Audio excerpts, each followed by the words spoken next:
శాఖ అధ్యక్షుడు. మొన్న మీ ఊరు నుంచి దాదాపుగా 500 మెజార్టీ వచ్చింది కాంగ్రెస్ పార్టీలో. మీరు ఏ విధంగా కష్టపడ్డారు ఎలక్షన్లలో? బాగా అందరం కార్యకర్తలు కలిసి అందరం కష్టపడ్డాం. గతంలో మీ గ్రామంలో ఎంతవరకు అభివృద్ధి జరిగింది గత ప్రభుత్వంలో? గత ప్రభుత్వంలో మా గ్రామంలో ఏమీ అభివృద్ధి అనేది ఏం లేదు. చూసారు మీరు, వంగమతి నుంచి ఉద్యాల వరకు రోడ్డు అయినా కానీ, ఇప్పుడు మేము కూడా ఇక్కడ ఒక రోడ్డు ఉందని చెప్పి ఏ రోడ్డు కూడా మమ్మల్ని ఏం పట్టించుకోలేదు. మాకు ఒక ఇల్లు, డబుల్ బెడ్రూమ్ ఇల్లు వచ్చింది లేదు. దంతబంధు అని లాస్ట్ మూమెంట్లో ఎలక్షన్ ఉంటే దంతబంధు అని పెట్టిండు, అది ఏం లేదు. మిషన్ దగ్గర వాటర్ ఇంటి పద్ధతికి వస్తున్నాయి మీ దగ్గర? మాకు రావట్లేదు, మిషన్ దగ్గర వాటర్ రావట్లేదు. ఇక్కడ ట్యాంకులు కట్టిరు. ట్యాంకులు అంటే ఒకటి కొత్త కట్టిరు, రెండింటికి పాత ట్యాంకులకే ఎక్కించారు. అవి పాత ట్యాంకులు వేసి మాకు ఎక్కించారు, అవి మాకు రావట్లేదు. మిషన్ దగ్గర నీళ్ళు అనేది అసలు వేరే లేదు. అది ఇప్పుడు మీ ఎమ్మెల్యే గెలిచినాక మీకు అందుబాటులో ఉంటుండ, మీరు పోతే కలుస్తుండ? మీ సమస్యలు దృష్టికి పోతే ఎట్లా స్పందిస్తుండ? మంచిగానే స్పందిస్తుంది మా ఎమ్మెల్యే గారు, కలుస్తారు. ఇప్పుడు ప్రజెంట్ ఎంపీ ఎలక్షన్స్ వస్తున్నాయి. ఈ ఎంపీ ఎలక్షన్లలో మీరు కాంగ్రెస్ పార్టీ నుంచి ఎవరైతే బాగుంటుంది మీ దగ్గర పబ్లిక్ అనుకుంటారు? ఎవరికి ఇచ్చినా మేము అందరం కలిసి పనిచేస్తున్నాం. అధిష్టానం ఎవరికి ఇచ్చినా మేము. ఇక్కడ ప్రధానంగా 2 పేర్లు అయితే వినిపిస్తున్నాయి. ఒకటి చామల కిరణ్ కుమార్ రెడ్డి, ఇంకోటి కోమటిరెడ్డి లక్ష్మణ్. ఇవి ఇద్దట్లల్లో ఏ లీడర్ అయితే మంచి ఎంపీగా మీకు బాగుంటుంది అనుకుంటారు? ఏ లీడర్ అయినా పని చేస్తాం కానీ ఇప్పుడు ఏం చెప్పలేదు. మాకు ఎంకరేజ్ సార్ అయినా ఇప్పుడు మాకు ఇప్పుడు ఇక్కడ ఎమ్మెల్యే లేకుండా ఎంకరేజ్ సార్ మాకు పోయినా మంచి పని చేసి పెట్టేటైనా సార్, రాజగోపాల్ సార్ అయినా పని చేసి పెట్టేటైనా. కిరణ్ కూడా మాకు మంచిగానే ఉంటాడు. వీళ్ళ ఊళ్ళకి వచ్చినా వీళ్ళిద్దరు ఇట్లా మేము ఏ వరకు వచ్చినా కలిసి గెలిపిస్తారు, పని చేస్తే గెలిపిస్తాం. ఈ మీ కాంగ్రెస్ పార్టీ హయాంలో ఎన్ని ఇంద్రమిల్లు వచ్చినాయి ఇక్కడ పాత గతంలో? ఐడియా లేదన్నా, దాదాపు ప్రతి ఒక్కరికి వచ్చినాయి. ప్రతి ఒక్కరికి వచ్చినాయి. డబుల్ బెడ్రూమ్ ఎన్ని వచ్చినాయి? ఒక్కడికి కూడా రాలేదు. ఒక్కడి కూడా రాలేదు. డ్రైనేజ్ కరెక్ట్ ఉందా మీ ఊర్లో?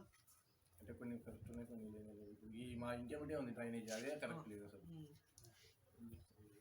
ఇప్పుడు బంధు దగ్గర చాలా మందికి గొర్రెల పంపే స్కీమ్ కానీ వాటి డబ్బులు పెట్టారు చాలా డీడీలు అందరికి వచ్చినాయి గత ప్రభుత్వంలో? రాలేదండి. సగం మందికి వచ్చాయి, సగం మందికి రాలేదు. అది ఆ స్కీమ్ మన ఆగిపోయింది. అది అదే కాంగ్రెస్ పార్టీ ప్రవేశపెట్టిన 6 గ్యారెంటీ స్కీమ్ ప్రజల్లో ఏదో స్పందన వస్తుంది? మంచి స్పందనే ఉంటుంది. రెండైతే అమలు చేసాము. ఆరోగ్యశ్రీ ఒకటి, బస్సు ఫ్రీ ఒకటి, కతిమ 4 కూడా అమలు చేస్తారు. ఖచ్చితంగా అవుతాయి. అంతకుముందు అప్లికేషన్ మీరు ఎంఆర్ ఆఫీసులో మీది అన్ని కొనొచ్చేది, ఎండి ఆఫీస్ పోయేది. ఇప్పుడు అధికారులు మన ఊరికి వస్తారు. మన ఊరికే వస్తారు. దీని మీద ప్రజలు ఏదైనా స్పందిస్తారు? మంచిగానే ఉందని స్పందిస్తున్నారు. ఈ రేషన్ కార్డులు ఎన్ని ఉన్నాయి మీ ఊళ్ళో? గతంలో ఎన్ని వచ్చినాయి, ఇప్పుడు ఎన్ని అవసరం ఉంటుంది? రేషన్ కార్డులు గతంలో ఒక్కటి కూడా రాలేదు. ఈ 10 ఏళ్ళల్లో రేషన్ కార్డు అనేదే లేదు.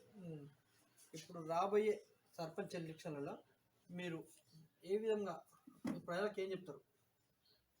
6 గ్యారెంటీల స్కీమ్ కానీ, రుణమాఫీ కానీ ఇవన్నీ చేసి ఎలక్షన్ పోతారు.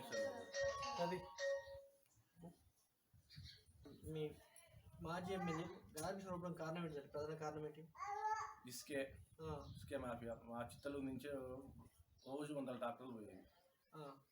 ఇక ఆయన కలవకపోవడం, మనసులో కొంచెం వచ్చినా కూడా సారి వాడిపోతే మాట్లాడకపోవడం. అది ఇప్పుడు మందుల సామాన్లు అంటారు మీ ఊరికి ఏమన్నా వచ్చినాయి గెలిచిన తర్వాత? ఫస్ట్ వచ్చిందే మా ఊరికి, గెలిచిన తర్వాత వచ్చిందే మా ఊరికి. చిత్తలూరికి వచ్చిండు, చర్చికి 1,00,000 రూపాయలు ఇస్తాను ఒప్పుకుండు. ఆ 1,00,000 రూపాయలు సహాయం చేసిండు. ఇంకా ప్రధానంగా ఇప్పుడు మీ దగ్గర ఇంకా ఉన్న రోడ్లు కానీ అవసరం ఉంటాయా?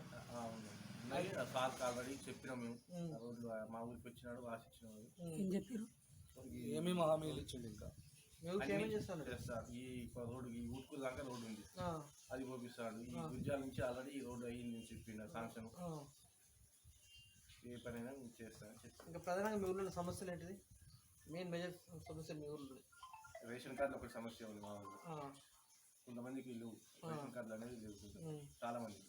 ఎందుకంటే గత ప్రభుత్వం వచ్చినప్పుడు తీసేసేది, అవి అందరికి ఉన్న రేషన్ కార్డులే తీసేసేది. అది ఒకటి. డ్రైనేజ్ ఒకటి ఉంటుంది, రోడ్లు.